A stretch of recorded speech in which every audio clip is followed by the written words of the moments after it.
Ky burr ka fjetur për 500 vite. Kur zgjohet, zbulon se bota është shkatëruar. Ndërtesat mbahen me litar dhe urat e rrëzuara nuk janë riparuar kur. Ai del në rrugë për të pyetur çfarë ka ndodhur, por disa budallënj tentojnë ta sulmojnë. I etur përpiqet të pi ujë, por nga robineti del vetëm një lëng i gjelbër si soda. Ai merr një gazetë dhe sheh që tani është viti 2505.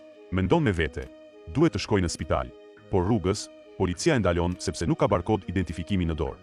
E arrestojnë dhe e fusin në një kafaz në gjykatë. Gjykatësi, po aq idiot sa të tjerët, e shpall fajtor pa e dëgjuar fare. Njerëzit në sallë duar trokasin sikur janë në fest. Askush nuk do ta dëgjojë. Një roje i vendos një jakë elektronike dhe e çon në një ndërtesë. Para burgut, të gjithë duhet të bëjnë një test inteligjencë. Një nga pyetjet ishte: një kovë ka 2 gallon dhe një tjetër ka 5 gallon. Sa kova ka në total? Përgjigjja është 2.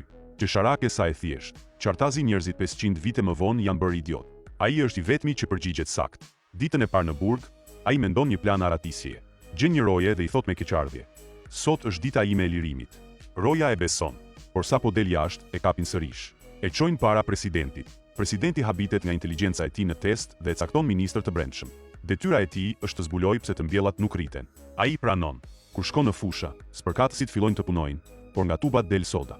Njerëzit besojnë se soda është e pastër, ndërsa uji përdoret vetëm për tualetet. Kjo ka bërë që asgjë të mos rritet më. Duke mbajtur sodën në njërin dorë dhe ujin në tjetrën, ai gënjen duke thënë se mund të flasë me bimët. U thot se bimët kërkojnë ujë.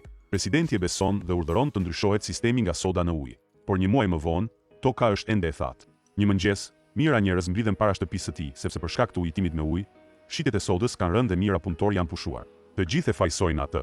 Si ndëshkim, presidenti e dërgon në një arenë ku duhet të luftojë me 2 makina gjigante. Por në ekran shfaqet papritur pamja e të mbjellave që po rriten. E gjithë turma shtanget. Presidenti e fal dhe emëron presidentin e ri të vendit.